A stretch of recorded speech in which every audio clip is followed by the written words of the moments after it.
आखे लग जा तू मन लै नी फकरां दे कहणे, नी ये जिंदगी दे दीवे सदा बलदे नहीं रहने। जदों बीत गया वेला फिर पछताएगी, शीशा करेगा मखौलां जदों झाती पाएगी। जदों खेड़ियां दे वस पै गई हीर दीए भैणे, नी जिंदगी दे दीवे सदा बलदे न रहने। कल जदों मिट्टी लाउण लगी मैं कंधोली उत्ते मिट्टी दा बना बैठी मोर। ਉਹ ਦੌਰ ਸੀ ਜਦੋਂ ਸਰਦੂਲ ਸਿਕੰਦਰ ਹੋ ਗਏ, ਮੁਹੰਮਦ ਸਦੀਕ ਜਾਂ ਹੋਰ ਬੜੇ ਨਾਮਵਰ ਜਿਹੜੇ ਗਾਇਕ ਸੀ, ਉਹਨਾਂ ਨੇ ਤੁਹਾਡੇ ਜਿਹੜੇ ਗੀਤ ਗਾਏ। ਸੋ ਕਿਵੇਂ ਇਹ ਚਿਟਕ ਲੱਗੀ? ਉਦੋਂ ਲਾਊਡ ਸਪੀਕਰ ਲੱਗਦੇ ਸੀ ਵਿਆਹ ਸ਼ਾਦੀਆਂ 'ਚ, ਉਹਨਾਂ 'ਚ ਜਿਹੜੇ ਗੀਤ ਗੂੰਜਦੇ ਸੀ ਉਹਨਾਂ ਨੇ ਮੇਰੇ ਮਨ 'ਚ ਇੱਕ ਪ੍ਰੇਰਨਾ ਜਗਾਈ। ਕੋਈ ਮਨ 'ਚ ਸੁੱਤਾ ਪਿਆ ਹੁੰਦਾ ਤੁਹਾਡੇ ਕਲਾਕਾਰ ਉਹਨੂੰ ਜਗਾ ਦਿੰਦੇ ਨੇ। ਮੈਂ ਤਾਂ ਉੱਥੇ ਦਾਗ 'ਚ ਪਾ ਕੇ ਆਇਆ ਵੀ ਕੁਝ ਤਾਂ ਜਾਣਗੇ ਰਸਾਲਿਆਂ ਵਾਲਿਆਂ ਕੋਲੇ, ਉਹ ਇਹਨਾਂ ਨੂੰ ਛਾਪਣਗੇ, ਤੇ ਕੁਝ ਗਾਇਕਾਂ ਕੋਲੇ ਜਾਣਗੇ ਲੁਧਿਆਣੇ, ਉਹ ਇਹਨਾਂ ਨੂੰ ਗਾਉਣਗੇ। ਉਹ ਡਾਕੀਆ ਕਹਿੰਦਾ ਉਹ ਭੋਲਿਆ ਕਬੂਤਰਾ, ਨਾ ਕੋਈ ਲਿਫਾਫਾ, ਨਾ ਕੋਈ ਐਡਰੈਸ, ਨਾ ਕੋਈ ਟਿਕਟ, ਇੰਜ ਵੀ ਕਦੇ ਚਿੱਠੀਆਂ ਜਾਂਦੀਆਂ। ਮੇਰਾ ਦਿਲ ਕਰਦਾ ਹੁੰਦਾ ਕਦੇ ਕਦੇ ਵੀ ਜੇ ਹੁਣ ਡਾਕੀਆ ਹੁਣ ਜਿਉਂਦਾ ਹੁੰਦਾ ਤੇ ਮੈਂ ਉਹਨੂੰ ਮਿਲ ਕੇ ਕਹਿੰਦਾ। ਮੈਂ ਜਾਣਨਾ ਚਾਹੁੰਦਾ, ਸਾਡੇ ਦਰਸ਼ਕ ਵੀ ਜਾਣਨਾ ਚਾਹੁੰਦੇ ਨੇ, ਕਿਹੜੇ ਕਿਹੜੇ ਐਸੇ ਗਾਇਕ ਸੀਗੇ ਜਿਨ੍ਹਾਂ ਵੱਲੋਂ ਤੁਹਾਡੇ ਗੀਤ ਗਾਏ ਗਏ? ਧੀਏ ਨੀ ਮਿਰਜ਼ਾ ਪੁੱਤ ਜਿਹੜੇ ਘਰ ਦਾ ਹੈ, ਉਸ ਘਰ ਦੇ ਨਹੀਂ ਵਾਲ ਵਾਲ ਸਿਰ ਕਰਦਾ ਹੈ। ਬਿੰਜਲ ਕਦੇ ਸੱਚਮੁੱਚ ਦਾ ਚੌਧਰੀ ਹੁੰਦਾ ਸੀ, ਹੁਣ ਤਾਂ ਧੀਏ ਫੂਕੀ ਚੌਧਰ ਕਰਦਾ ਹੈ। ਉਸ ਤੋਂ ਬਾਅਦ ਉਸੇ ਦੌਰ 'ਚ ਮੈਨੂੰ ਸਰਦੂਲ ਸਿਕੰਦਰ ਮਿਲਿਆ ਕਿਤੇ, ਅਸੀਂ ਤੇ ਸਰਦੂਲ ਮੈਨੂੰ ਕਹਿੰਦਾ ਵੀ ਉਦੋਂ ਫਿਲਮਾਂ ਉਡੀਕਾਂ ਸੌਂਦੀਆਂ ਦੀ ਗੱਲ ਚੱਲ ਰਹੀ ਸੀਗੀ, ਉਹਦੇ ਗੀਤ ਮੈਂ ਲਿਖੇ ਸੀ, ਤੇ ਨੂਰੀ ਤੇ ਦਲਜੀਤ ਕੌਰ ਦੋ ਉਹਦੇ 'ਚ ਹੀਰੋਇਨਾਂ ਸੀਗੀਆਂ। ਅੱਜ ਦੀ ਗੀਤਕਾਰੀ ਤੇ ਤੁਹਾਡੇ ਵੇਲਿਆਂ ਦੀ ਗੀਤਕਾਰੀ ਜਿਹੜੀ ਹੈਗੀ ਹੈ, ਕੀ ਫਰਕ ਦੇਖਦੇ? ਤੇ ਇਹ ਵੈਸੇ ਸਮਾਂ ਹੁੰਦਾ, ਹਰੇਕ ਦੌਰ ਹੁੰਦਾ, ਉਹ ਲੰਘ ਜਾਂਦਾ ਹੁੰਦਾ। ਇਹ ਬੈਲ ਬਾਟਮ ਦਾ ਦੌਰ ਸੀ ਕਿਸੇ ਵੇਲੇ, ਠੀਕ ਆ ਨਾ। ਉਹ 30 35 ਇੰਚ ਦੀਆਂ ਚੌੜੀਆਂ ਪੈਂਟਾਂ ਕਰ ਲੈਣੀਆਂ ਅੱਗੋਂ ਮੂਹਰੀ ਤੋਂ, ਤੇ ਹੁਣ ਜਿਹੜੀਆਂ 22 ਵੀ ਹੁੰਦੀਆਂ ਉਹਨੂੰ ਅਸੀਂ 16 ਕਰਵਾ ਲੈਂਦੇ ਹਾਂ, ਠੀਕ ਆ ਨਾ। ਭਵਿੱਖ ਵੱਲ ਇਸ਼ਾਰਾ ਕਰਨਾ ਵੀ ਸਾਡਾ ਭਵਿੱਖ ਕਿਹੋ ਜਿਹਾ ਹੋਊਗਾ। ਇਹ ਬੰਦਾ ਜਿਹੜਾ ਲੇਖ ਆ ਉਹ ਤ੍ਰੈਕਾਲੀ ਹੁੰਦਾ ਹੈ, ਉਹ ਤਿੰਨਾਂ ਸਮਿਆਂ 'ਚ ਇੱਕ ਵਾਰੀ ਸੋਚਦਾ ਹੈ, ਤੇ ਉਹ ਪਾਠਕ ਨੂੰ ਵੀ ਪ੍ਰਭਾਵਿਤ ਕਰਦਾ। ਬਹੁਤ ਸਾਰੇ ਲੋਕ ਹੁੰਦੇ ਜਿਹੜੇ ਚੰਗਾ ਸਾਹਿਤ ਪੜ੍ਹ ਕੇ ਚੰਗੇ ਮਨੁੱਖ ਬਣਦੇ ਨੇ। ਬਹੁਤ ਸਾਰੇ ਐਸੇ ਗਾਇਕ ਸੀ ਜਿਨ੍ਹਾਂ ਨੇ ਖੁਆਰ ਕੀਤਾ, ਉਹਨਾਂ ਦੇ ਗੀਤ ਲੈ ਲਏ, ਪਰ ਉਹਨਾਂ ਨੂੰ ਵਾਪਸੀ ਦੇ ਵਿੱਚ ਕੁਝ ਨਹੀਂ ਉਹਨਾਂ ਨੂੰ ਦਿੱਤਾ ਨਹੀਂ। ਮੈਂ ਐਵੇਂ ਦਿੱਤੇ ਲੋਕਾਂ ਨੂੰ ਬੜੇ ਗੀਤ। ਕਈ ਐਂ ਕਹਿ ਦਿੰਦੇ ਸੀ ਵੀ ਮੇਰੇ ਕੋਲ 1100 ਜਾਂ 2100 ਸ਼ਗਨ ਆ ਜੀ, ਸ਼ਗਨ ਲੈ ਲਓ। ਮੈਂ ਜਾਣੀ ਐਂ ਨਹੀਂ ਕੀਤਾ ਵੀ ਮੈਂ ਫਰੀ ਵਾਲਿਆਂ ਨੂੰ ਵੀ ਦੇਤਾ ਜੇ ਕਿਸੇ ਨੇ।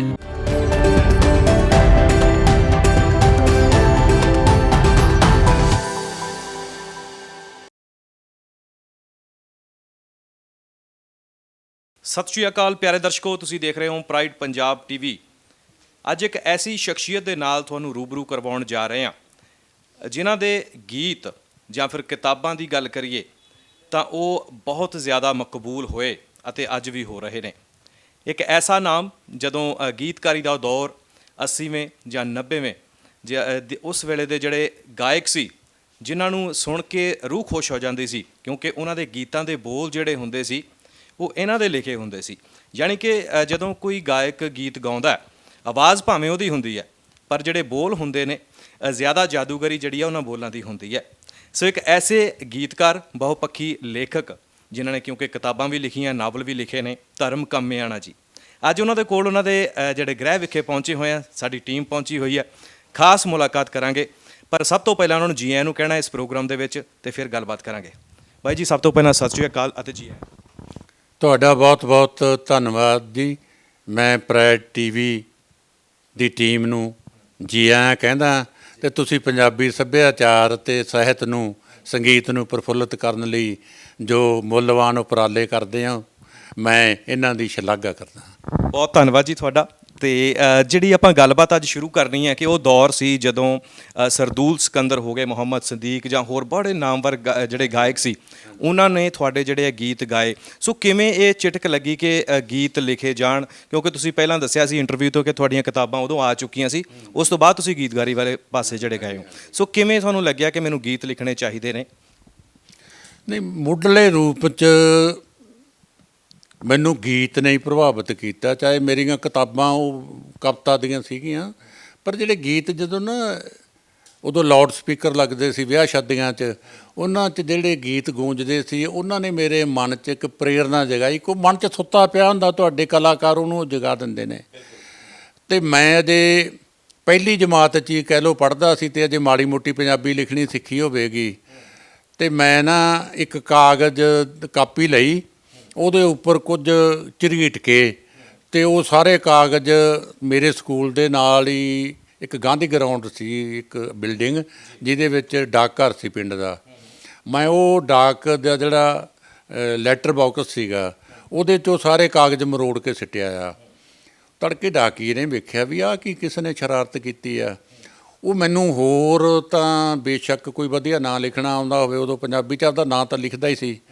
ਉਹ ਦੇਖ ਕੇ ਤੇ ਉੱਥੇ ਕਾਗਜ਼ ਚੁੱਕ ਲਿਆ ਤੇ ਜਿਹੜੀ ਮੇਰੀ ਟੀਚਰ ਸੀ ਉਹ ਕਹਿਣ ਲੱਗੀ ਵੀ ਤੂੰ ਇਹ ਸ਼ਰਾਰਤ ਕਿਉਂ ਕੀਤੀ? ਮੈਂ ਕਿਹਾ ਜੀ ਮੈਂ ਤਾਂ ਕੋਈ ਸ਼ਰਾਰਤ ਨਹੀਂ ਕੀਤੀ, ਇਹ ਤਾਂ ਮੇਰੇ ਗੀਤ ਆ। ਮੈਂ ਤਾਂ ਉੱਥੇ ਡਾਕ 'ਚ ਪਾ ਕੇ ਆਇਆ ਵੀ ਕੁਛ ਤਾਂ ਜਾਣਗੇ ਰਸਾਲਿਆਂ ਵਾਲਿਆਂ ਕੋਲੇ, ਉਹ ਇਹਨਾਂ ਨੂੰ ਛਾਪਣਗੇ, ਤੇ ਕੁਝ ਗਾਇਕਾਂ ਕੋਲੇ ਜਾਣਗੇ ਲੁਧਿਆਣੇ, ਉਹ ਇਹਨਾਂ ਨੂੰ ਗਾਉਣਗੇ।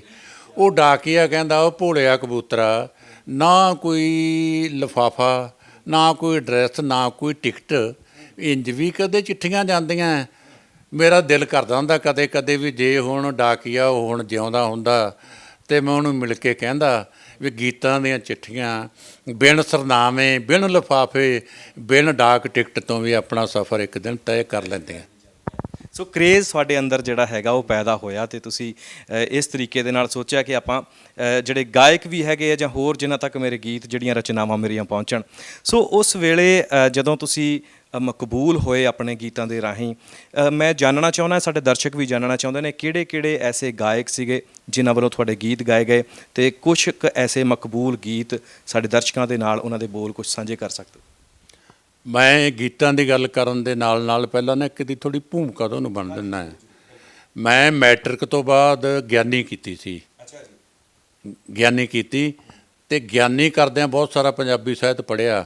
ਉਹਨਾਂ ਦੌਰਾਂ ਦੇ ਵਿੱਚ ਹੀ ਨਵਾਂ ਜਿਵੇਂ ਜਵਾਨ ਹੁੰਦਾ ਬੰਦਾ, ਉਹਦੇ ਮਨ 'ਚ ਇੱਕ ਮੁਹੱਬਤ ਦੀ ਚਿੰਨ੍ਹ ਵੀ ਜਾਗਦੀ ਆ। ਕੁਝ ਇਹੋ ਜਿਹੇ ਅਨੁਭਵ ਵੀ ਸੀ ਜਿਹੜੇ ਵੀ ਨਿੱਕੀ ਉਮਰੇ ਮੇਰੇ ਨੈਣੀ ਨਕਸ਼ ਕਿਸੇ ਦੇ ਚੜ੍ਹ ਗਏ, ਸੱਚ ਪੁੱਛੋ ਤਾਂ ਉਹਨਾਂ ਨਕਸ਼ਾ ਮੈਨੂੰ ਸ਼ਾਇਰ ਬਣਾਇਆ ਹੈ। ਉਹ ਇਸ ਤਰ੍ਹਾਂ ਦੀਆਂ ਜਿਹੜੀਆਂ ਗੱਲਾਂ ਸੀਗੀਆਂ ਮਨ ਦੀਆਂ, ਉਹ ਮੈਂ ਉਸ ਦੌਰ 'ਚ ਲਿਖ ਕੇ 1978 ਜਨਵਰੀ 'ਚ ਮੇਰੀ ਕਿਤਾਬ ਪਹਿਲੀ ਆਈ ਸੀ 16 ਮਹੀਨੇ ਫੁੱਲ। ਉਦੋਂ ਮੈਂ ਉਮਰ ਦੇ 19ਵੇਂ ਸਾਲ ਦੇ ਲਗਭਗ ਹੀ ਸਾਂ। ਉਸ ਤੋਂ ਬਾਅਦ ਅਗਲੇ ਸਾਲ ਪੂਜਾ ਆਈ ਤੇ ਫਿਰ ਉਸ ਤੋਂ ਅਗਲੇ ਸਾਲ ਸਾਹਿਬਾਂ ਕਾਵਨਾਟ, ਜਿਹਦੇ 'ਚ ਮਿਰਜ਼ਾ ਸਾਹਿਬਾਂ ਦੀ ਕਹਾਣੀ ਨੂੰ ਵੱਖਰੇ ਰੂਪ 'ਚ ਲਿਆ ਗਿਆ। ਉਹਦੇ ਵਿੱਚ ਇਹ ਗੱਲ ਹੈ ਵੀ ਮਿਰਜ਼ੇ ਨੂੰ ਮੈਂ ਇੱਕ ਗਰੀਬ ਕਿਸਾਨ ਦਾ ਪੁੱਤ ਦਿਖਾਇਆ ਹੈ ਤੇ ਸਾਹਿਬਾਂ ਅਮੀਰ ਘਰ ਦੀ ਵੀ। ਇਸ ਤਰ੍ਹਾਂ ਦੇ ਪਾੜੇ ਸੀ ਕੋਈ। ਉਹ ਕਹਿੰਦੀ ਆ, ਸਾਹਿਬਾਂ ਦੀ ਮਾਂ ਕਹਿੰਦੀ ਆ, ਧੀਏ ਨਹੀਂ ਮਿਰਜ਼ਾ ਪੁੱਤ ਜਿਹੜੇ ਘਰ ਦਾ ਹੈ, ਉਸ ਘਰ ਦੇ ਨਹੀਂ ਵਾਲ ਸਿਰ ਕਰਜਾ ਹੈ। ਬਿੰਜਲ ਕਦੇ ਸੱਚਮੁੱਚ ਦਾ ਚੌਧਰੀ ਹੁੰਦਾ ਸੀ, ਹੁਣ ਤਾਂ ਧੀਏ ਫੋਕੀ ਚੌਧਰ ਕਰਦਾ ਹੈ। ਵੀ ਉਹਨਾਂ ਨੂੰ ਇਹ ਆ ਵੀ ਭਾਈ ਉਹ ਇਸ ਕਰਕੇ ਨਹੀਂ ਸੀ। ਜਦੋਂ ਬੀਬੋ ਮਾਸੀ ਨੂੰ ਕਹਿੰਦਾ ਮਿਰਜ਼ਾ ਵੀ ਮੇਰਾ ਤੂੰ ਮਾਸੀ ਉਹਦੇ ਨਾਲ ਵਿਆਹ ਕਰਵਾ ਦੇ, ਵੀ ਆਪਣੇ ਜਾਤ ਬਰਾਦਰੀ ਇੱਕ ਆ ਵੀ ਹੋ ਸਕਦਾ ਹੈ। ਉਹ ਕਹਿੰਦੀ ਪਿਓ ਜਦੋਂ ਧੀ ਦਾ ਕਰਦਾ ਹੈ ਰਿਸ਼ਤਾ, ਵਰ ਨਾਲੋਂ ਪਹਿਲਾਂ ਜਾਇਦਾਦ ਪੁੱਛਦਾ, ਪੈਸੇ ਨਾਲ ਪੈਸੇ ਦਾ ਹੁੰਦਾ ਨਿਕਾਹ ਵੇ। ਯਾਨੀ ਇਹ ਰਿਸ਼ਤੇ ਜਿਹੜੇ ਇਸ ਤਰ੍ਹਾਂ ਦੇ, ਯਾਨੀ ਇਸ ਤਰ੍ਹਾਂ ਦੀ ਸ਼ਾਇਰੀ ਦੇ ਵਿੱਚੋਂ ਮੈਂ ਲੰਘਿਆ। ਉਸ ਤੋਂ ਬਾਅਦ ਮੇਰੀਆਂ ਪ੍ਰਗਤੀਵਾਦੀ ਜੁਝਾਰਵਾਦੀ ਕਵਿਤਾਵਾਂ ਦਾ ਇੱਕ ਸੰਗ੍ਰਹਿ, ਗੁਰਸ਼ਰਨ ਸਿੰਘ ਨਾਟਕਕਾਰ ਸਾਡੇ ਬਹੁਤ ਮਹਾਨ ਆਦਮੀ ਹੋਏ ਨੇ, ਬਲਰਾਜ ਸਿੰਘ ਯਾਦਗਾਰੀ ਪ੍ਰਕਾਸ਼ਨ ਸੀ ਉਹਨਾਂ ਦੀ। ਉਹਨਾਂ ਨੇ ਮੈਨੂੰ ਹੱਸਣਾ ਭੁੱਲ ਗਿਆ ਮਾਂ ਕਿਤਾਬ ਛਾਪੀ, ਜਿਹਦੀ ਉਹਨਾਂ ਨੇ 10,000 ਕਾਪੀ ਉਹਨਾਂ ਤੋਂ ਵਿਕੀ। ਬਾਅਦ 'ਚ 5,000 ਕਾਪੀ ਉਹਦੀ ਹੋਰ ਪ੍ਰਕਾਸ਼ਨ ਨੇ ਵੇਚੀ।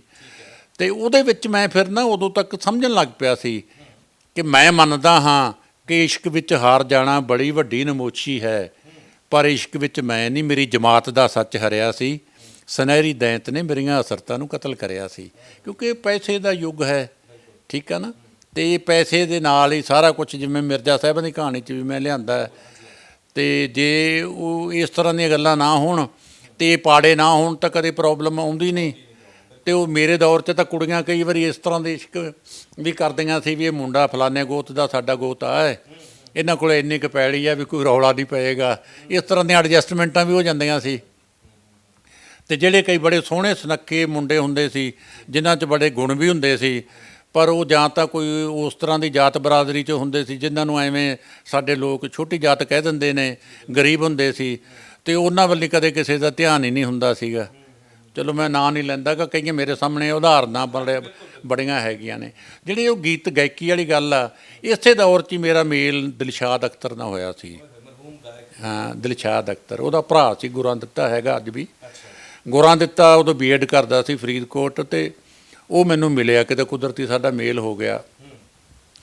ਅਤੇ ਮੈਂ ਉਹਨਾਂ ਨੂੰ ਗੀਤ ਦਿੱਤੇ, ਜਿਵੇਂ ਆਖੇ ਲੱਗ ਜਾ ਤੂੰ ਮੰਨ ਲੈ ਨੀ ਫੱਕਰਾਂ ਦੇ ਕਹਿਣੇ, ਨੀ ਇਹ ਜ਼ਿੰਦਗੀ ਦੇ ਦੀਵੇ ਸਦਾ ਬਲਦੇ ਨਹੀਂ ਰਹਿਣੇ, ਜਦੋਂ ਬੀਤ ਗਿਆ ਵੇਲਾ ਫਿਰ ਪਛਤਾਏਂਗੀ, ਸ਼ੀਸ਼ਾ ਕਰੇਗਾ ਮਖੌਲਾਂ ਜਦੋਂ ਝਾਤੀ ਪਾਏਂਗੀ, ਜਦੋਂ ਖੇੜਿਆਂ ਦੇ ਵੱਸ ਪੈ ਗਈ ਹੀਰ ਦੀਏ ਭੈਣੇ, ਨੀ ਇਹ ਜ਼ਿੰਦਗੀ ਦੇ ਦੀਵੇ ਸਦਾ ਬਲਦੇ ਨਾ ਰਹਿਣੇ।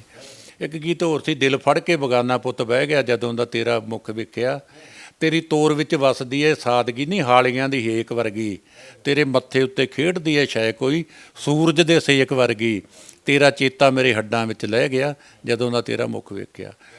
ਉਹਨਾਂ ਨੂੰ ਲੱਗਿਆ ਯਾਰ ਵੀ ਇਹ ਤਾਂ ਬੰਦੇ ਦੀ ਬੜੀ ਨਵੀਂ ਸ਼ਬਦਾਵਲੀ ਆ ਪੰਜਾਬੀ ਗੀਤਕਾਰੀ 'ਚ, ਵੀ ਇਹ ਸਾਹਿਤਕ ਵੀ ਆ ਅਤੇ ਆਮ ਲੋਕਾਂ 'ਚ ਵੀ ਚੱਲਣ ਵਾਲੇ ਗੀਤ ਆ। ਨਹੀਂ ਤਾਂ ਜਾਂ ਤਾਂ ਗੀਤ ਹੁੰਦੇ ਜਿਹੜੇ ਕਿਤਾਬਾਂ 'ਚ ਹੀ ਹੁੰਦੇ ਨੇ, ਉਹ ਗਾਏ ਨਹੀਂ ਜਾਂਦੇ, ਜਾਂ ਹੁੰਦੇ ਨੇ ਜਿਹੜੇ ਕਿ ਗਾਏ ਤਾਂ ਜਾਂਦੇ ਪਰ ਉਹਨਾਂ ਨੂੰ ਕੋਈ ਸਾਹਿਤ ਨਹੀਂ ਮੰਨਦਾ ਗਾ। ਅਤੇ ਉਹਨਾਂ ਨੇ ਕਿਹਾ ਵੀ ਇਹ ਤਾਂ ਇਹਨਾਂ ਦਾ ਸੁਮੇਲ ਹੈ ਦੋਹਾਂ ਦਾ। ਫਿਰ ਉਹ ਇੱਕ ਦਿਨ ਮੈਨੂੰ ਘਰ ਲੈ ਕੇ ਗਿਆ ਅਤੇ ਕਹਿੰਦਾ ਮੇਰੇ ਭਰਾ ਤੋਂ ਸੁਣੋ। ਦਿਲਸ਼ਾਦ ਨੇ ਮੈਨੂੰ ਗੀਤ ਸੁਣਾਏ, ਮੈਨੂੰ ਬਹੁਤ ਅੱਛਾ ਲੱਗਿਆ। ਹਾਂ, ਇਹਨਾਂ ਦਾ ਪਿਤਾ ਕੀੜੇ ਖਾਂ ਸ਼ੌਕੀਨ, ਦਾਰੂ ਪੀਤੀ ਸ਼ੁਗਲ ਮਲਾਏ ਜਦੋਂ ਮਿਲੀ ਸਰਪੰਚੀ ਵਗੈਰਾ, HMV 'ਚ ਉਹਦੀ ਰਿਕਾਰਡਿੰਗ ਹੋਈ ਸੀ। ਬਹੁਤ ਅੱਛਾ ਗਵਾਇਆ ਸੀ ਆਪਣੇ ਜ਼ਮਾਨੇ ਦਾ। ਅਤੇ ਫਿਰ ਮੈਂ ਦਿਲਸ਼ਾਦ ਨੂੰ ਕਿਹਾ ਯਾਰ ਤੂੰ ਕਾਲਜ ਆ, 10ਵੀਂ ਲੰਘਾ, ਉਹ ਪੜ੍ਹਨ ਪੁੜ੍ਹਨ 'ਚ ਐਸਾ ਵੈਸਾ ਹੀ ਸੀਗਾ। ਅਤੇ ਮੈਂ ਕਿਹਾ ਤੂੰ 10ਵੀਂ ਕੱਢ। ਚਲੋ ਕਾਲਜ ਆਇਆ, ਫਿਰ ਉਹ ਇਹਦੇ ਗੀਤ 'ਤੇ ਆਖੇ ਲੱਗ ਜਾ ਤੂੰ ਮੰਨ ਲੈ ਨੀ ਫੱਕਰਾਂ ਦੇ ਕਹਿਣੇ, ਅਤੇ ਉਹਨੂੰ ਇੰਟਰਵਰਸਿਟੀ ਤੱਕ ਗੋਲਡ ਮੈਡਲਿਸਟ ਬਣਿਆ। ਉਹ ਪਹਿਲਾਂ ਯੂਨੀਵਰਸਿਟੀ ਦਾ ਬਣਿਆ, ਫਿਰ ਇੰਟਰ ਯੂਨੀਵਰਸਿਟੀ। ਉਹ ਫਿਰ ਅਸੀਂ ਕੈਸਟ ਕੱਢੀ ਧਰਤੀ ਪੰਜ ਦਰਿਆਵਾਂ ਦੀ। ਉਸ ਤੋਂ ਬਾਅਦ ਉਸੇ ਦੌਰ 'ਚ ਮੈਨੂੰ ਸਰਦੂਲ ਸਿਕੰਦਰ ਮਿਲਿਆ ਕਿਤੇ, ਅਸੀਂ ਅਤੇ ਸਰਦੂਲ ਮੈਨੂੰ ਕਹਿੰਦਾ ਵੀ ਉਦੋਂ ਫਿਲਮਾਂ ਉਡੀਕਾਂ ਸੌਂਦੀਆਂ ਦੀ ਗੱਲ ਚੱਲ ਰਹੀ ਸੀਗੀ, ਉਹਦੇ ਗੀਤ ਮੈਂ ਲਿਖੇ ਸੀ, ਅਤੇ ਨੂਰੀ ਅਤੇ ਦਲਜੀਤ ਕੌਰ ਦੋ ਉਹਦੇ 'ਚ ਹੀਰੋਇਨਾਂ ਸੀਗੀਆਂ। ਅਤੇ ਉਹ ਕਹਿੰਦਾ ਵੀ ਤੁਹਾਡਾ ਗੀਤ ਤੂੰ ਗੜਵਾ ਮੈਂ ਤੇਰੀ ਡੋਰ ਮੈਂ ਵੀ ਗਾ ਲਾਂ। ਮੈਂ ਕਿਹਾ ਚੱਲ ਤੂੰ ਵੀ ਗਾ ਲਾ ਭਾਈ। ਮੈਂ ਉਹਨੂੰ ਕਹਿੰਦਾ ਗੀਤ ਤਾਂ ਮੇਰੇ ਕੋਲ ਹੈਗਾ। ਉੱਥੇ ਇੱਕ ਵਿਆਹ 'ਤੇ ਮੈਨੂੰ ਮੁਹੰਮਦ ਸਦੀਕ ਮਹਰੀ ਮਿਲ ਗਏ। ਸਦੀਕ ਸਾਹਿਬ ਕਹਿੰਦੇ ਯਾਰ ਵੀ ਤੁਹਾਡੇ ਗੀਤ ਸੁਣੇ ਨੇ, ਬੜੇ ਚੰਗੇ ਨੇ, ਸਾਨੂੰ ਆ ਕੇ ਤੁਸੀਂ ਮਿਲੋ। ਮੈਂ ਮਿਲਿਆ, ਚਲੋ ਇਹਨਾਂ ਕੋਲ ਰਿਹਾ, ਇਹਨਾਂ ਨੂੰ ਮੈਂ ਗੀਤ ਦਿੱਤੇ। ਫਿਰ ਉਹ ਹੱਥਾਂ ਨੂੰ ਮਹਿੰਦੀ ਫੇਰ ਲਾ ਲਈ, ਪਹਿਲਾਂ ਯਾਰ ਦੀ ਕੁੱਲੀ ਨੂੰ ਅੱਗ ਲਾ ਦੇ, ਰਣਜੀਤ ਕੌਰ ਨੇ ਝੱਲਿਆ ਵੀ ਵੇਖੀ ਕਿਤੇ ਝੱਲ ਨਾ ਕਰੀ। ਇਸ ਤਰ੍ਹਾਂ ਇਹਨਾਂ ਨੇ ਕਾਫੀ HMV 'ਚ ਗੀਤ ਗਾਏ। ਬਾਅਦ 'ਚ ਕਿਤੇ ਪੁੱਤ ਸਰਦਾਰਾਂ ਦੀ ਫਿਲਮ ਦਾ ਸੰਗੀਤ ਮੁਹੰਮਦ ਸਦੀਕ ਨੇ ਦਿੱਤਾ, ਅਤੇ ਉਹ ਮੈਨੂੰ ਰਣਜੀਤ ਕੌਰ ਨੇ ਫਿਰ ਦੱਸਿਆ ਵੀ ਅਸੀਂ ਉਹ ਤੁਹਾਡੇ ਗੀਤ ਉਹ 'ਚ ਗਾਏ ਹਾਂ, ਗੁੱਗੂ ਗਿੱਲ ਅਤੇ ਆਪਣਾ ਯੋਗਰਾਜ ਅਤੇ ਮਨਜੀਤ ਕਲਾਰ, ਉਹਨਾਂ ਦੀ ਪਿਕਚਰਾਈਜ਼ ਹੋਣਾ ਦਾ ਗਾਣਾ, ਦਿਲ ਦਿਲ ਦਿਲ ਮੈਥੋਂ ਦਿਲ ਮੰਗਦਾ, ਪਿਆਰ ਪਿਆਰ ਮੈਥੋਂ ਪਿਆਰ ਮੰਗਦਾ, ਮੈਥੋਂ ਦਿਲ ਮੰਗਦਾ ਮੈਥੋਂ ਪਿਆਰ ਮੰਗਦਾ ਨਹੀਂ, ਮੈਥੋਂ ਸਭੇ ਕੁਝ ਸੋਹਣਾ ਜਿਹਾ ਯਾਰ ਮੰਗਦਾ ਹੈ। ਇਸ ਤਰ੍ਹਾਂ ਦੇ ਗੀਤ ਸੀ। ਜਦੋਂ ਉਡੀਕਾਂ ਸੌਣਦੀਆਂ ਦੇ ਗੀਤ ਆ, ਉਹ ਬਿਲਕੁਲ ਸਾਹਿਤਕ ਬਣਾਏ ਮੈਂ, ਵੀ ਤਪਦਾ ਹੈ ਅੰਗ ਅੰਗ ਅੱਗ ਵਾਂਗੂ, ਕਰਾਂ ਮੈਂ ਉਡੀਕਾਂ ਸੌਣ ਦੀਆਂ, ਕਰਨ ਉਡੀਕਾਂ ਬਲ ਦੇ ਬਿਰਖ ਜੋ ਮੀਂਹ ਵਿੱਚ ਭਿੱਜੀ ਪਾਉਣ ਦੀਆਂ, ਲੰਘੀ ਮੈਂ ਬਗੀਚੇ ਕੋਲੋਂ ਧੜਕ ਰਿਹਾ ਦਿਲ ਮੇਰਾ, ਫੁੱਲਾਂ ਨੂੰ ਛੱਡ ਭੌਰੇ ਮੈਨੂੰ ਪਾ ਕੇ ਵਹਿ ਕੇ ਘੇਰਾ, ਟੁੱਟ ਪਏ ਨੇ ਕਹਿੰਦੇ ਸੁਣਨੀ ਅੜੀਏ ਉਮਰਾਂ ਨਹੀਂ ਸ਼ਰਮਾਉਣ ਦੀਆਂ। ਅਤੇ ਉਹ ਫਿਰ ਅਸੀਂ ਉੱਥੇ ਰਿਕਾਰਡਿੰਗ ਲਈ ਗਏ। ਮਹਿੰਦਰਜੀਤ ਸੰਗੀਤਕਾਰ ਸੀਗੇ, ਉਹ ਚਿਤਰਾ ਸਿੰਘ ਦੇ ਗੁਰੂ ਨੇ ਮਹਿੰਦਰਜੀਤ, ਉਹਨਾਂ ਨੇ ਹੋਰ ਵੀ ਕਈ ਫਿਲਮਾਂ, ਉਹ ਬੜੇ ਖੁਸ਼ ਹੋਏ ਇਹਨਾਂ ਗੀਤਾਂ 'ਤੇ। ਅਤੇ ਉਹ ਸਾਰੇ ਗੀਤ ਅਨੁਰਾਧਾ ਪੋਡਵਾਲ, ਮੀਨੂ ਪੁਰਸ਼ੋਤਮ, ਸੁਖਵਿੰਦਰ, ਦਿਲਰਾਜ ਕੌਰ ਵਗੈਰਾ ਨੇ ਗਾਏ। ਅਤੇ ਫਿਲਮ ਖੁਸ਼ੀਆਂ ਦੇ ਵਿੱਚ ਗੀਤ ਤੂੰ ਗੜਵਾ ਮੈਂ ਤੇਰੀ ਡੋਰ, ਇਹ ਸਰਦੂਲ ਨੇ ਦੁਆਰਾ ਵੀ ਗਾਇਆ। ਇਸੇ ਤਰ੍ਹਾਂ ਜਿਹੜਾ ਉਸ ਦੌਰ ਦੇ ਇੱਕ ਕੈਸਟ ਸਲੀਮ ਦੀ ਕੱਢੀ ਸੀ, ਚਰਖੇ ਦੀ ਘੂਕ, ਉਹਦੇ 'ਚੋਂ ਸਾਡੇ ਖਾਨਦਾਨੀ ਦੁੱਖ ਸਾਡਾ ਜਾਣਦਾ ਲੰਘ ਜਾਂਦਾ ਚੁੱਪ ਕਰਕੇ, ਹੈ ਨਾ। ਇਸ ਤਰ੍ਹਾਂ ਦੇ ਜਿਹੜੇ ਗੀਤ ਸੀਗੇ ਮੇਰੇ। ਅਤੇ ਇਸ ਤੋਂ ਬਾਅਦ ਦਾ ਜਿਹੜਾ ਥੋੜ੍ਹਾ ਦੌਰ ਸੀਗਾ, ਉਹਨਾਂ ਵਿੱਚ ਮਾੜਾ ਮੋਟਾ ਜਾਂ ਬਹੁਤਾ ਤਾਂ ਨਹੀਂ, ਮੈਂ ਵੀ ਕਮਰਸ਼ੀਅਲ ਹੋਇਆ। ਇੱਕ ਗਾਇਕ ਹੈ ਸਾਡਾ ਜੱਸੀ ਜਸਪਾਲ, ਉਹਦੀ ਕੈਸਟ ਆਈ ਮਸ਼ੂਕ ਧੋਖੇਬਾਜ਼ ਹੋ ਗਈ, ਅਤੇ ਉਹਦਾ ਟਾਈਟਲ ਗੀਤ ਸੀਗਾ ਮੈਂ ਕਿਹਨੂੰ ਹਾਲ ਸੁਣਾਈਏ ਲੋਕੋ ਦਿਲ ਦਾ, ਮਸ਼ੂਕ ਧੋਖੇਬਾਜ਼ ਹੋ ਗਈ। ਹਾਲਾਂਕਿ ਉਹਦੇ 'ਚ ਮੇਰਾ ਗੀਤ ਇਹ ਵੀ ਸੀਗਾ, ਜਦੋਂ ਸੰਗ ਦੇ ਸਗਾਉਂਦੇ ਆਪਾਂ ਦੋਨੋਂ ਮਿਲੇ ਸਾ ਪਹਿਲੀ ਵਾਰ ਸੋਹਣੀਏ, ਕਹਿਣਾ ਸੌਖਾ ਅਤੇ ਭੁਲਾਉਣਾ ਬੜਾ ਔਖਾ ਨਹੀਂ, ਪਹਿਲਾਂ ਪਹਿਲਾਂ ਪਿਆਰ ਸੋਹਣੀਏ। ਇਹ TV 'ਤੇ ਬਹੁਤ ਮਕਬੂਲ ਹੋਇਆ ਸੀ ਗੀਤ, ਉਹਨਾਂ ਨੇ ਆਪਣੇ ਫਿਰ ਸਪੈਸ਼ਲ ਚੋਣ ਵਿੱਚ ਵੀ ਲਾਇਆ ਸੀ ਗੀਤ, ਪ੍ਰਸਾਰਿਤ ਕੀਤਾ ਸੀਗਾ। ਅਤੇ ਉਹ ਮਸ਼ੂਕ ਧੋਖੇਬਾਜ਼ ਹੋ ਗਈ। ਕੈਸਟ ਇੰਨੀ ਜ਼ਿਆਦਾ ਚੱਲੀ, ਉਦੋਂ ਨਾ ਇੰਡਸਟਰੀ ਠੰਡੀ ਪੈ ਗਈ ਸੀ ਇੱਕ ਵਾਰੀ ਗਾਇਕੀ ਦੀ, ਉਹਨੇ ਦੁਬਾਰਾ ਫੇਰ ਚਲਾ ਦਿੱਤੀ। ਉਸ ਤੋਂ ਬਾਅਦ ਫਿਰ ਲੋਕ ਮਸ਼ੂਕ ਦੇ ਇੰਨਾ ਮਗਰ ਲੱਗੇ, ਇੱਕ ਦੀ ਕੈਸਟ ਆ ਗਈ ਮਸ਼ੂਕ ਦਾ ਕਤਲ ਕਰਤਾ।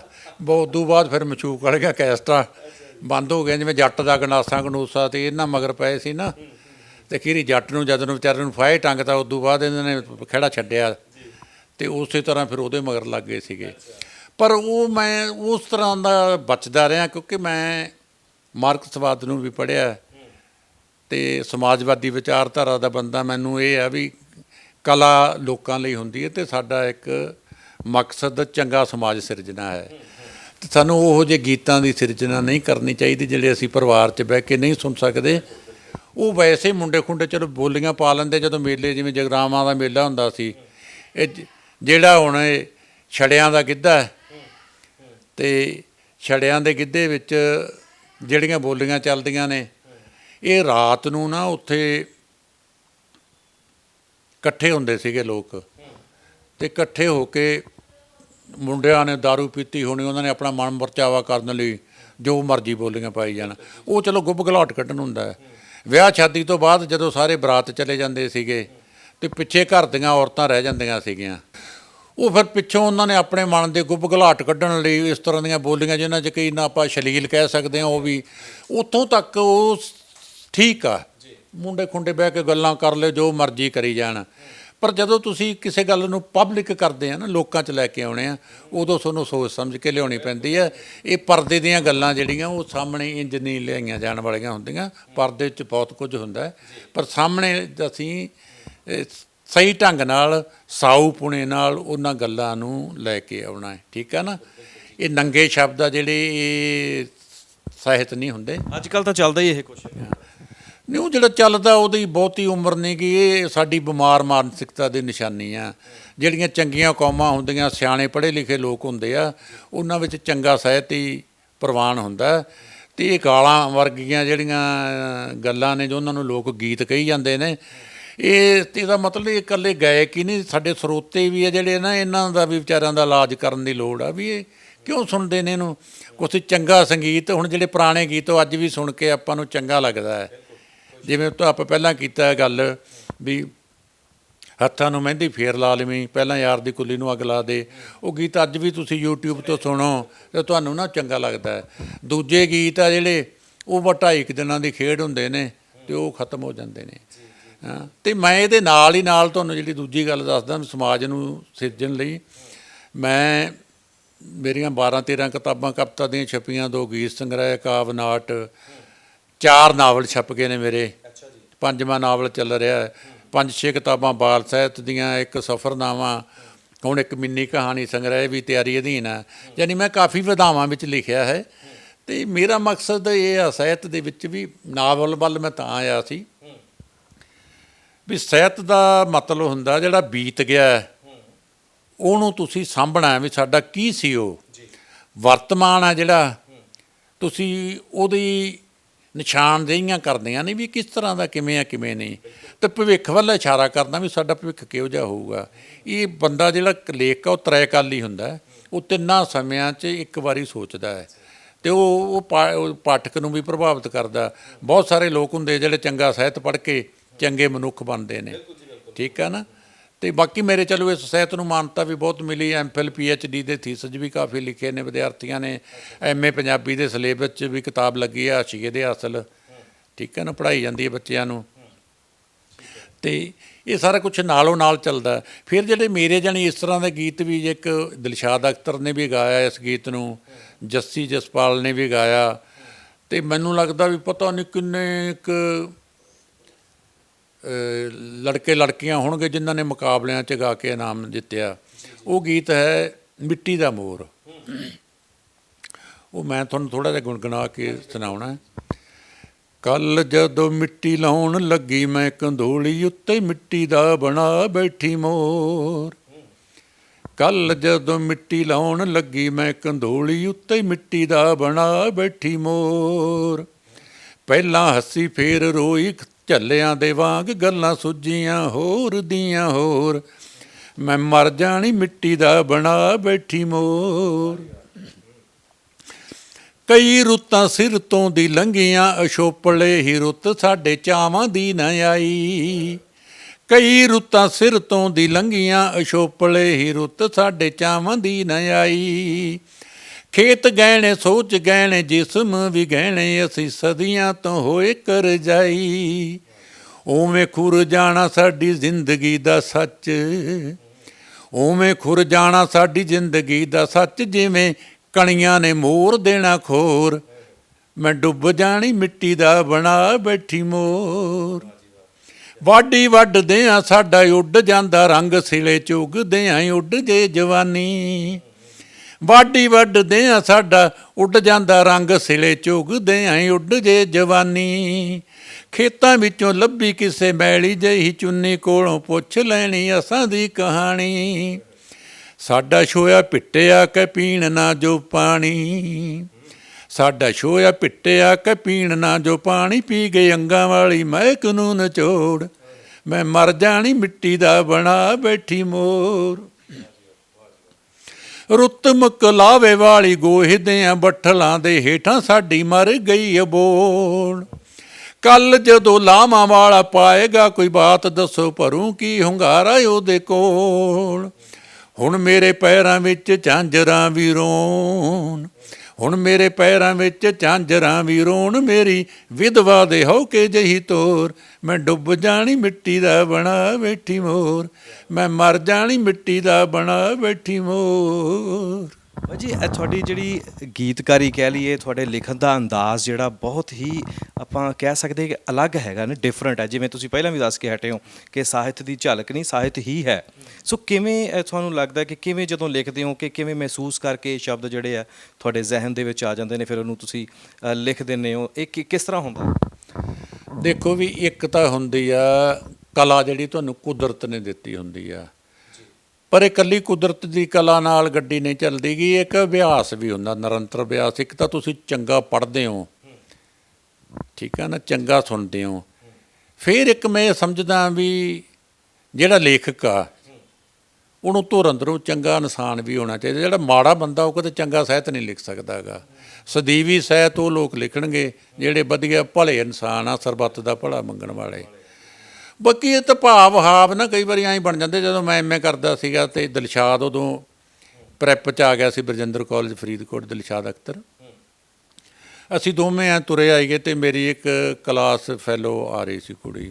ਮੈਂ ਐਵੇਂ ਸ਼ਰਾਰਤ ਵਜੋਂ ਮੈਂ ਮੁੰਡਿਆਂ ਵਾਂਗੂ ਉਹਨੂੰ ਕੁਝ ਕਹਿ ਤਾ। ਉਹ ਨਾ ਐਂ ਆਪਦੇ ਬੁੱਲ੍ਹਾਂ 'ਚ ਚੁੰਨੀ ਜਿਹੀ ਲੈ ਕੇ ਅਤੇ ਹੱਸ ਕੇ ਲੰਘ ਗਈ ਅੱਗੇ।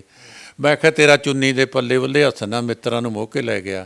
ਦਿਲਸ਼ਾਦ ਕਹਿੰਦਾ ਯਾਰ ਬਾਈ ਇਹਦੇ 'ਚ ਇੱਕ ਹੋਰ ਲਾਈਨ ਪਾ ਦਿਓ ਤਾਂ ਵਧੀਆ ਗੀਤ ਬਣੂ। ਮੈਂ ਕਿਹਾ ਤੇਰਾ ਚੁੰਨੀ ਦੇ ਪੱਲੇ ਉਹਲੇ ਹੱਸਣਾ, ਹੱਸ ਹੱਸ ਤੱਕਣਾ ਨਹੀਂ ਮਿੱਤਰਾਂ ਨੂੰ ਮੋਹ ਕੇ ਲੈ ਗਿਆ। ਅਸੀਂ ਉੱਥੇ ਜਾ ਕੇ ਬਹਿ ਗਏ ਇੱਕ ਬੈਂਚ 'ਤੇ। ਉੱਥੇ ਮੈਂ ਉਹਨੂੰ ਸਾਰਾ ਗੀਤ ਲਿਖਤਾ। ਅਗਲੇ ਦਿਨ ਉਹਨੇ ਮੈਨੂੰ ਟਿਊਨ ਬਣਾ ਕੇ ਸੁਣਾਤਾ। ਇਹ ਗੀਤ ਫਿਰ ਦਿਲਸ਼ਾਦ ਨੇ ਵੀ ਗਾਇਆ। ਇਹ ਅਡੀਕਾਂ ਸਾਊਂਡ ਦੀਆਂ ਕੈਸਟ ਵਿੱਚ ਵੀ ਆ। ਇਹਨੂੰ ਬਾਅਦ 'ਚ ਕਰਤਾਰ ਰਮਲੇ ਨੇ ਇੱਕ ਸੋਲੋ ਕੈਸਟ ਕੱਢੀ ਸੀ, ਸਦਕੇ ਮੈਂ ਜਾਵਾਂ, ਅਤੇ ਉਹਦੇ 'ਚ ਉਹ ਭਜਨ ਆਮਲੀ ਗੁਰਦੇਵ ਢਿੱਲੋਂ ਪਹਿਲੀ ਵਾਰੀ ਇੰਟਰੋਡਿਊਸ ਹੋਇਆ ਸੀਗਾ ਕਮੇਡੀਅਨ ਵਜੋਂ, ਉਹਦੇ ਚੁਟਕਲੇ ਨੇ।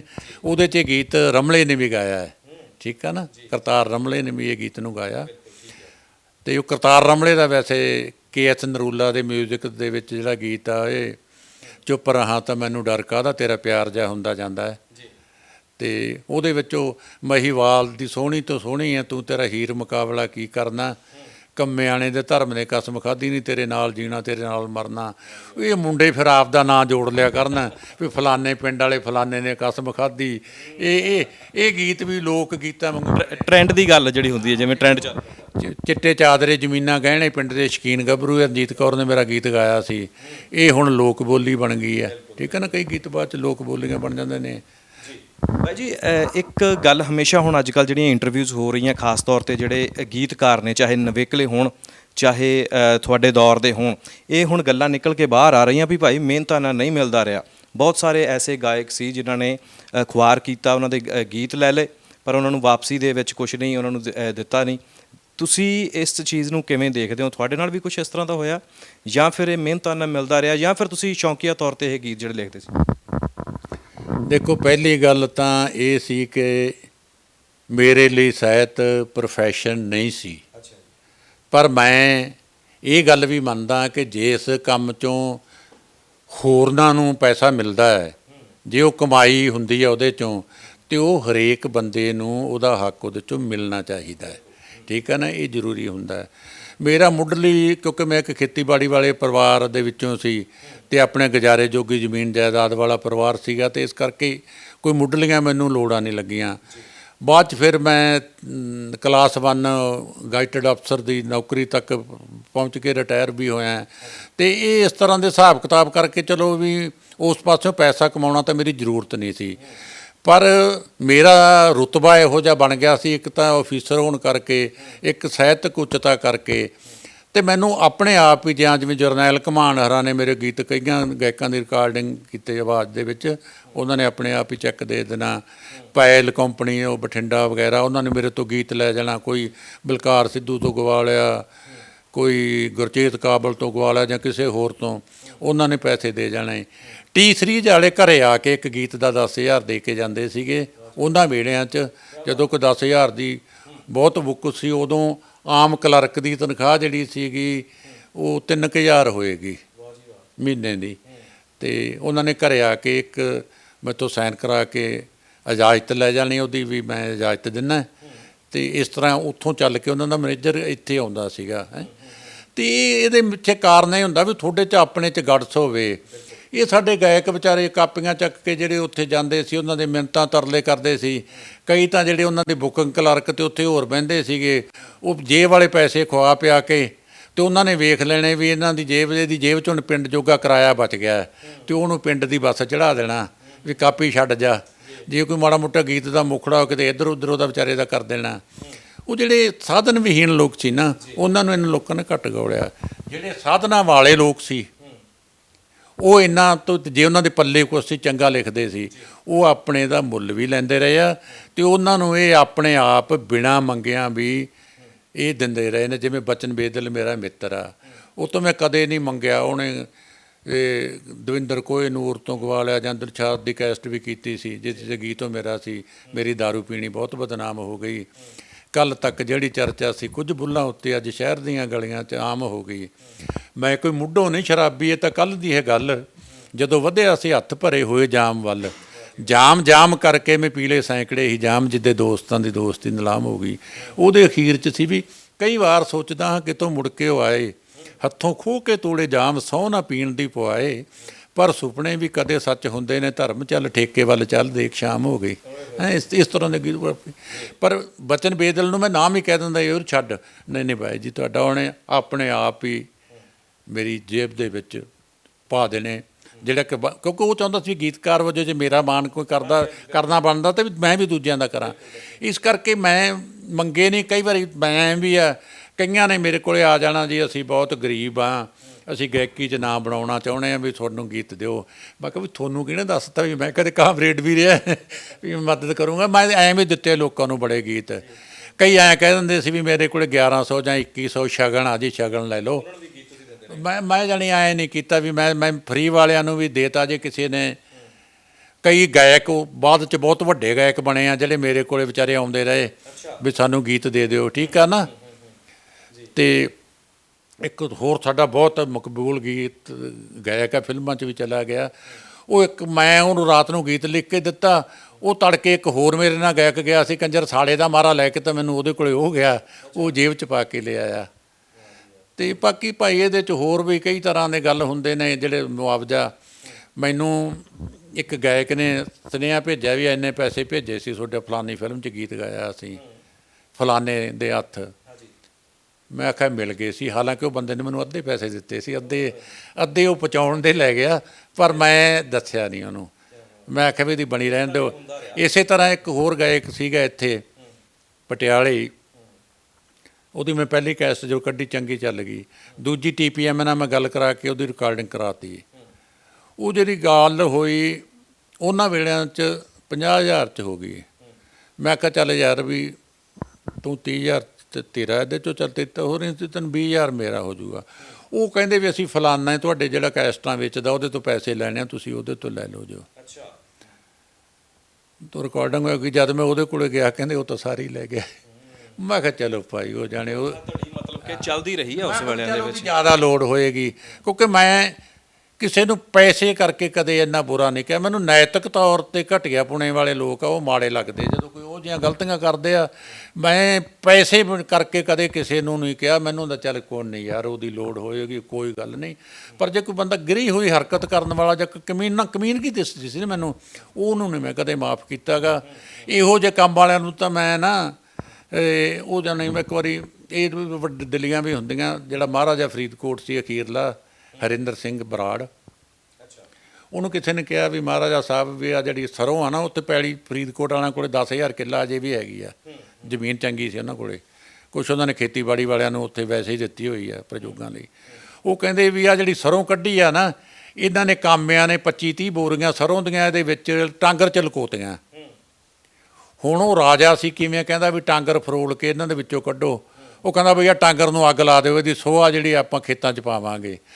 ਉਹਨਾਂ ਨੂੰ ਭਾਈ ਅੱਗ ਲਾਉਣੀ ਪੈ ਗਈ।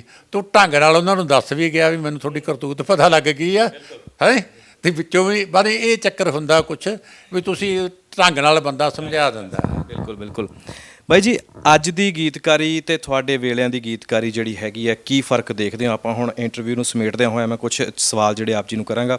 ਕੀ ਫ਼ਰਕ ਦੇਖਦੇ ਹੋ? ਕਿਉਂਕਿ ਸਾਹਿਤ ਦੇ ਨਾਲ ਜੁੜੀ ਹੋਈ ਕੁਝ ਸਿੱਖਿਆ ਜਾਂਦਾ ਸੀ ਉਸ ਵੇਲੇ, ਗੀਤਾਂ ਦੇ ਵਿੱਚੋਂ ਵੀ ਬਹੁਤ ਕੁਝ ਸਿੱਖਿਆ ਜਾਂਦਾ ਸੀ। ਤੁਹਾਨੂੰ ਲੱਗਦਾ ਅੱਜ ਗੀਤਾਂ ਦਾ ਮਿਆਰ ਉਹ ਹੈਗਾ ਕਿ ਇਹ 'ਚੋਂ ਸਿੱਖ ਸਕਦੇ ਹਾਂ ਆਪਾਂ? ਇਹਦੇ ਨਾਲ ਸਾਡਾ ਜਿਹੜਾ ਸਮਾਜ, ਜਿਵੇਂ ਤੁਸੀਂ ਗੱਲ ਕਰਦੇ ਹੋ ਕਿ ਇੱਕ ਵਧੀਆ ਸਮਾਜ ਸਿਰਜਣਾ, ਅੱਜ ਦੇ ਗੀਤ ਸਿਰਜ ਰਹੇ ਨੇ ਵਧੀਆ ਸਮਾਜ, ਜਾਂ ਫਿਰ ਮਨੋਰੰਜਨ, ਜਾਂ ਫਿਰ ਹੋਰ ਜਿਹੜੇ ਵੀ ਜੋ ਵੀ ਕੰਮ ਹੋ ਰਹੇ ਆ ਪੰਜਾਬ ਦੇ ਵਿੱਚ ਤੁਸੀਂ ਜਾਣਦੇ ਹੋ, ਸੋ ਸਿਰਫ ਇਹਨਾਂ ਵਾਸਤੇ ਰਹਿ ਗਏ? ਦੇਖੋ ਆਪਾਂ ਇਸ ਪਾਸੇ ਮੁੜਦੇ ਹਾਂ। ਮੇਰੀ ਮੈਂ ਗਜ਼ਲਾਂ ਵੀ ਲਿਖੀਆਂ ਵੀ ਸੂਈ ਧਾਗਾ ਚਿੱਟੀ ਚਾਦਰ, ਕੱਲੇ ਕੱਲੇ ਤਾਂ ਕੁਝ ਨਹੀਂ। ਸੂਈ ਧਾਗਾ ਚਿੱਟੀ ਚਾਦਰ, ਕੱਲੇ ਕੱਲੇ ਤਾਂ ਕੁਝ ਨਹੀਂ। ਤੇਰੇ ਹੱਥਾਂ ਦੀ ਛੂਹ ਸਦਕਾ ਘੁੱਗੀਆਂ ਮੋਰ ਬਣ ਜਾਂਦੇ। ਉਹਦੇ ਬੰਦੇ ਦੇ ਲਿਖਣ ਦਾ ਇੱਕ ਕਲਪਨਾ ਹੁੰਦੀ ਹੈ, ਠੀਕ ਹੈ ਨਾ। ਬਾਕੀ ਤੁਸੀਂ ਕਿਸੇ ਗੱਲ ਨੂੰ ਆਪਣੇ ਅੰਦਾਜ਼ 'ਚ ਕਹਿਣਾ, ਜਦੋਂ ਪੰਜਾਬ ਦੇ ਸਾਡੇ ਨੂੰ ਕਿਵੇਂ ਖਰਾਬ ਕੀਤਾ ਜਾ ਰਿਹਾ, ਇਹਦਾ ਸਾਡਾ ਹਸੀਨ ਦੇਸ਼ ਪੰਜਾਬ ਅਸੀਂ ਕਹਿੰਦੇ ਸੀ ਇਹਨੂੰ, ਉਹਦੇ ਬਾਰੇ ਮੈਂ ਲਿਖਿਆ ਵੀ ਸੁੱਚੇ ਪਾਣੀਆਂ ਅੰਦਰ ਮਨਾਂ ਦੀ ਮੈਲ ਧੋ ਕੇ, ਸੁੱਚੇ ਪਾਣੀਆਂ ਅੰਦਰ ਮਨਾਂ ਦੀ ਮੈਲ ਧੋ ਕੇ, ਉਹ ਚਾਹੁੰਦੇ ਮਾਰਨਾ ਪਾਣੀ ਨੂੰ ਪਾਣੀ ਵਿੱਚ ਡੁਬੋ ਕੇ। ਹੈਂ, ਤੁਸੀਂ ਆਪਣੇ ਉਹਨੂੰ ਸਾਰੇ ਢੰਗ ਨਾਲ ਗੱਲ ਕਰਨੀ, ਇਹ ਤਾਂ ਹੁੰਦੀ ਸ਼ਾਇਰੀ। ਅਤੇ ਇਹ ਜਿਹੜਾ ਅੱਜ ਹੈ, ਅੱਜ ਸਾਡੇ ਦੌਰ ਦੀ ਜਿਹੜੀ ਗੀਤਕਾਰੀ ਜਾਂ ਅੱਜ ਵੀ ਹੈ ਉਹ ਗਜਰੇਲਾ ਹੈ। ਹੁਣ ਅਣਧੋਤੀਆਂ ਗਾਜਰਾਂ ਹੈ। ਇਹ ਅਣਧੋਤੀਆਂ ਗਾਜਰਾਂ ਇੱਕ ਵਾਰੀ ਤਾਂ ਖਾ ਲੈਂਦੇ, ਪਰ ਬਾਅਦ ਵਿੱਚ ਉਹਨਾਂ ਨੂੰ ਐਂ ਨਹੀਂ ਪਤਾ ਵੀ ਕਿੰਨੇ ਕੀਟਾਣੂ ਅਤੇ ਕਿੰਨਾ ਰੇਤਾ ਅੰਦਰ ਜਾ ਵੜਿਆ, ਜਿਹੜਾ ਬਾਅਦ 'ਚ ਤੁਹਾਡੀ ਸਿਹਤ ਖਰਾਬ ਕਰੇਗਾ, ਠੀਕ ਆ ਨਾ। ਹਾਂ, ਬਸ ਉਹ ਖਰਾਬ ਹੋ ਰਹੀ ਆ। ਅਤੇ ਅਸਲ ਵਿੱਚ ਇਹ ਪੰਜਾਬੀ ਦਾ ਇਸ ਵੇਲੇ ਬਹੁਤ ਵੱਡਾ ਦੁਖਾਂਤ ਆ ਵੀ ਇੱਥੇ ਅਣਸਿੱਖੇ ਗਾਇਕ ਅਤੇ ਬੇਅਸਤਾਦੇ ਗੀਤਕਾਰ ਆ ਜਿਹੜੇ, ਉਹ ਅੱਗੇ ਆ ਰਹੇ ਨੇ, ਉਹਨਾਂ ਨੂੰ ਲੋਕ ਸੁਣ ਰਹੇ ਨੇ। ਜਿਹੜੇ ਸਿੱਖੇ ਹੋਏ ਗਾਇਕ ਨੇ ਬਕਾਇਦਾ, ਜਿਨ੍ਹਾਂ ਨੇ ਤਾਲੀਮ ਲਈ ਹੈ ਗਾਇਕੀ ਦੀ, ਜਿਨ੍ਹਾਂ ਨੇ ਉਸਤਾਦਾਂ ਤੋਂ ਕਿਤਾਬਾਂ ਤੋਂ ਸਿੱਖਿਆ, ਉਹ ਗੀਤਕਾਰ, ਉਹ ਵਿਚਾਰੇ ਪਿੱਛੇ ਰਹਿ ਗਏ ਨੇ। ਅਤੇ ਇਹ ਵੈਸੇ ਸਮਾਂ ਹੁੰਦਾ, ਹਰੇਕ ਦੌਰ ਹੁੰਦਾ, ਉਹ ਲੰਘ ਜਾਂਦਾ ਹੁੰਦਾ। ਇਹ ਬੈੱਲ ਬਾਟਮ ਦਾ ਦੌਰ ਸੀ ਕਿਸੇ ਵੇਲੇ, ਠੀਕ ਆ ਨਾ। ਉਹ 30-30 35-35 ਇੰਚ ਦੀਆਂ ਚੌੜੀਆਂ ਪੈਂਟਾਂ ਕਰ ਲੈਣੀਆਂ ਅੱਗੋਂ ਮੂਹਰੀ ਤੋਂ, ਅਤੇ ਹੁਣ ਜਿਹੜੀਆਂ 22 ਵੀ ਹੁੰਦੀਆਂ ਉਹਨੂੰ ਅਸੀਂ 16 ਕਰਵਾ ਲੈਂਦੇ ਹਾਂ, ਠੀਕ ਆ ਨਾ। ਅਤੇ ਇਸ ਕਰਕੇ ਇਹ ਹੈ ਵੀ ਹਰੇਕ ਚੀਜ਼ ਦਾ ਦੌਰ ਹੁੰਦਾ, ਆ ਕੇ ਬੀਤ ਜਾਂਦਾ। ਪਰ ਇਹ ਕੋਈ ਵਧੀਆ ਦੌਰ ਨਹੀਂ। ਇਹ ਕੋਈ ਜੇ ਕੋਈ ਸਿਆਣਾ ਬੰਦਾ ਸੁਣੇ ਬਾਹਰ ਸਾਡੇ ਸੰਗੀਤ ਨੂੰ, ਉਹਨੂੰ ਲੱਗੂਗਾ ਵੀ ਯਾਰ ਇਹ ਕੋਈ ਲੋਕ ਬਹੁਤ ਸਿਆਣੇ ਜਿਹੇ ਨਹੀਂ ਗੇ ਵੀ ਜਿਹੜੇ ਇਹੋ ਜਿਹਾ ਕੁਝ ਸੁਣੀ ਜਾਂਦੇ ਨੇ। ਹੁਣ ਜਿਹੜਾ ਸਾਡਾ ਪਹਿਲਾ ਸੰਗੀਤ ਸੀਗਾ, ਉਹ ਕੰਨ 'ਚ ਰਸ ਘੋਲਦਾ, ਰੂਹ ਨੂੰ ਸਕੂਨ ਦਿੰਦਾ। ਸੰਗੀਤ ਸ਼ੋਰ ਨਹੀਂ ਹੁੰਦਾ ਗਾ। ਇਹ ਜਦੋਂ ਹੁਣ ਕਿਤੇ ਵਿਆਹ ਸ਼ਾਦੀ 'ਤੇ ਜਾਈਏ, ਇੱਕ ਤਾਂ ਸਪੀਕਰ ਵੱਡੇ ਵੱਡੇ ਲਾ ਦਿੰਦੇ ਆ, ਇੱਕ ਗੀਤ ਇਹੋ ਜਿਹੇ ਲਾ ਦਿੰਦੇ ਨੇ। ਉਹ ਜਿਹੜੇ ਗੀਤ ਇਹੋ ਜਿਹੇ ਹੁੰਦੇ ਨੇ ਨਾ, ਉਹਨਾਂ ਗੀਤਾਂ ਦੇ ਕੋਈ ਅਰਥ ਨਹੀਂ ਨਿਕਲਦੇ ਹੁੰਦੇ। ਜਿਵੇਂ ਕਿਸੇ ਨੇ ਹਾਸੇ ਵਿੱਚ ਮੈਨੂੰ ਇੱਕ ਦਿਨ ਸੁਣਾਇਆ ਸੀ, ਕਹਿੰਦਾ ਇੱਕ ਮੁੰਡੇ ਨੇ ਗੀਤ ਲਿਖਿਆ, ਤੈਨੂੰ ਗਿੱਧੇ ਵਿੱਚ ਯਾਰਾਂ ਨੇ ਨਚਾਉਣਾ ਮੇਰੇ ਜੀਜੇ ਦੀ ਸਾਲੀਏ। ਹੁਣ ਵਿਚਾਰਾ ਐਂ ਤਾਂ ਭੁੱਲ ਗਿਆ ਵੀ ਜੀਜੇ ਦੀ ਸਾਲੀ ਤਾਂ ਮੇਰੀ ਭੈਣ ਹੀ ਹੋਈ ਹੈ, ਤੈਨੂੰ ਗਿੱਧੇ ਹੈਂ। ਇੱਕ ਹੋਰ ਨੇ ਗੀਤ ਲਿਖਿਆ ਕਿ ਤੇਰੀਆਂ ਉਡੀਕਾਂ ਹਾਣੀਆਂ ਸੁੱਤੀ ਪਈ ਨੂੰ ਨੀਂਦ ਨਾ ਆਵੇ। ਉਹਨਾਂ ਨੂੰ ਐਂ ਨਹੀਂ ਪਤਾ ਵੀ ਭਾਈ ਜੇ ਸੁੱਤੀ ਪਈ ਹੈ ਅਤੇ ਨੀਂਦ ਫਿਰ ਹੋਰ ਕਿੱਥੇ ਹੈ। ਜਾਣੀ ਉਹ ਬੰਦਿਆਂ ਨੇ ਕੋਲ ਉਹ ਸੋਚਦੇ ਸੱਚ ਦੇ ਨਹੀਂ ਗੇ। ਉਹ ਵੀ ਫਿਲਮਾਂ ਦੇ ਵਿੱਚ ਵੀ ਨਾ, ਜਿਵੇਂ ਕੋਈ ਗੀਤ ਆਪਾਂ ਲਿਖਦੇ ਹਾਂ ਕਰਦੇ ਹਾਂ, ਤੁਸੀਂ ਆਪਣਾ ਨਾ ਕਾਵਿ ਮੁਹਾਵਰੇ ਨੂੰ ਸਮਝੋ ਵੀ ਕੀ ਹੁੰਦਾ ਹੈ। ਇੱਕ ਹੁਣ ਪੁਰਾਣਾ ਜਿਵੇਂ ਗੀਤ ਆ, ਅੰਬੀਆਂ ਦੇ ਬੂਟਿਆਂ ਨੂੰ ਲੱਗ ਗਿਆ ਬੂਰ ਨੀ, ਰੁੱਤੇ ਮਲਾਪਾਂ ਵਾਲੀ ਚੰਨ ਮੇਰਾ ਦੂਰ ਨੀ। ਗੀਤ ਬਹੁਤ ਸੋਹਣਾ ਗਾਇਆ, ਬਹੁਤ ਸੋਹਣਾ, ਸ਼ਮਸ਼ਾਦ ਬੇਗਮ ਨੇ ਗਾਇਆ। ਪਰ ਅੰਬੀਆਂ ਨੂੰ ਬੂਰ ਲੱਗਦਾ ਨਹੀਂ, ਇਹ ਚਾਹੀਦਾ ਅੰਬੀਆਂ ਦੇ ਬੂਟਿਆਂ ਨੂੰ ਪੈ ਗਿਆ ਬੂਰ ਨਹੀਂ, ਰੁੱਤੇ ਮਲਾਪਾਂ ਵਾਲੀ ਚੰਨ ਮੇਰਾ ਦੂਰ ਨਹੀਂ। ਬੂਰ ਪੈਂਦਾ ਹੁੰਦਾ ਹੈ। ਐਵੇਂ ਮੇਰ ਮਿੱਤਲ ਦੀ ਇੱਕ ਫਿਲਮ ਸੀ ਜੱਟੀ, ਕਣਕਾਂ ਨੂੰ ਲੱਗ ਗਏ ਨੇ ਸਿੱਟੇ, ਮਾਈਵੇ ਤੋਂ ਕਿੱਥੇ, ਹੁਣ ਕਣਕਾਂ ਨਿਸਰਦੀਆਂ, ਸਿੱਟੇ ਲੱਗਦੇ ਨਹੀਂ ਗੇ, ਹੈ ਨਾ। ਮੋਹਨ ਸਿੰਘ ਦਾ ਇੱਕ ਗੀਤ ਹੈਗਾ, ਪ੍ਰੋਫੈਸਰ ਮੋਹਨ ਸਿੰਘ ਸਾਡੇ ਵੱਡੇ ਕਵੀ ਹੋਏ ਨੇ, ਪਰ ਕਿਉਂਕਿ ਉਹ ਕਿਸਾਨੀ 'ਚੋਂ ਨਹੀਂ ਸੀ। ਘੋੜੀ ਤੇਰੀ ਗਲ ਚਾਂਦੀ ਦੇ ਘੁੰਗਰੂ ਸਾਡੀਆਂ ਤਾਂ ਸੁੱਥਰਾਂ ਨੂੰ ਭਖੜਾ ਵੇ ਹੋ, ਸੁੱਥਰਾਂ ਨੂੰ ਲੇਹਾ ਲੱਗਦਾ ਹੈ। ਭਖੜਾ ਤਾਂ ਜਿਵੇਂ ਰਮਲੇ ਦਾ ਇੱਕ ਗੀਤ ਹੈ ਨਾ, ਭਖੜੇ ਦੇ ਕੰਡੇ ਵਾਂਗੂ ਚੁੱਭਿਆ ਪਿਆ ਵੇ ਮੇਰੇ ਦਿਲ ਵਿੱਚ ਤੂੰ, ਹੈ ਨਾ, ਉਹਦੀ ਮਿੱਠੀ ਮਿੱਠੀ ਜਲੂਣ ਹੁੰਦੀ ਹੈ, ਉਹ ਭਖੜੇ ਦਾ ਉਹ ਹੁੰਦਾ ਹੈ। ਇਸ ਕਰਕੇ ਤੁਹਾਨੂੰ ਨਾ ਇਹ ਸਭ ਪਤਾ ਹੋਣਾ ਚਾਹੀਦਾ। ਹੁਣ ਮੇਰਾ ਇੱਕ ਇਹ ਆ ਕਿ ਮੈਂ ਪੁਰਾਣਾ ਪੰਜਾਬ ਵੀ ਦੇਖਿਆ, 1900 ਜਿਹੜਾ 65-66 ਦੇ ਵਿੱਚ ਅਜੇ ਨਾ ਤਾਂ ਲਾਈਟਾਂ ਆਈਆਂ ਸੀ ਪਿੰਡਾਂ 'ਚ, ਫਲਿਆਂ ਨਾਲ ਕਣਕਾਂ ਗਾਉਂਦੇ ਸੀਗੇ, ਖੂਹਾਂ ਦਾ ਪਾਣੀ ਲਾ ਕੇ ਖੇਤੀ ਕਰਦੇ ਸੀਗੇ, ਠੀਕ ਹੈ ਨਾ। ਮੈਂ ਉਹ ਪੰਜਾਬ ਵੀ ਦੇਖਿਆ, ਨਵਾਂ ਪੰਜਾਬ ਵੀ ਵਿਕਸਿਤ ਹੁੰਦਾ ਦੇਖਿਆ। ਫਿਰ 30 ਸਾਲ ਹੋ ਗਏ ਮੈਨੂੰ ਪਟਿਆਲੇ ਵਰਗੇ ਸ਼ਹਿਰ 'ਚ ਰਹਿੰਦਿਆਂ, ਪਟਿਆਲੇ ਚੰਡੀਗੜ੍ਹ ਵਰਗੀਆਂ ਯੂਨੀਵਰਸਿਟੀਆਂ 'ਚ ਪੜ੍ਹਿਆ। ਉਹ ਮੇਰੇ ਕੋਲ ਨਾ ਇੱਕ ਵਿਸ਼ਾਲ ਅਨੁਭਵ ਹੋ ਗਿਆ। ਉਹ ਅਨੁਭਵ ਆ ਜਿਹੜਾ ਤੁਹਾਨੂੰ ਫਿਰ ਉਹ ਹਰੇਕ ਨਿੱਕੀ ਨਿੱਕੀ ਗੱਲ ਦਾ ਨਾ ਤੁਹਾਨੂੰ ਪਤਾ ਲੱਗਦਾ ਵੀ ਮੈਂ ਕਿਹੜੀ ਗੱਲ ਕਹਿ ਰਿਹਾ, ਇਹਦੇ ਕੀ ਅਰਥ ਆ। ਜਿਵੇਂ ਸਾਡਾ ਇੱਕ ਸ਼ਾਇਰ ਆ, ਉਹਦੀ ਮੈਂ ਕਿਤਾਬ ਰਿਲੀਜ਼ਿੰਗ 'ਤੇ ਗਿਆ, ਉਹ ਕਹਿੰਦਾ ਉਹਦੀਆਂ ਖਿਆਲਾਂ 'ਚ ਜੋਗੀ ਗਜਾ ਕਰਦੇ।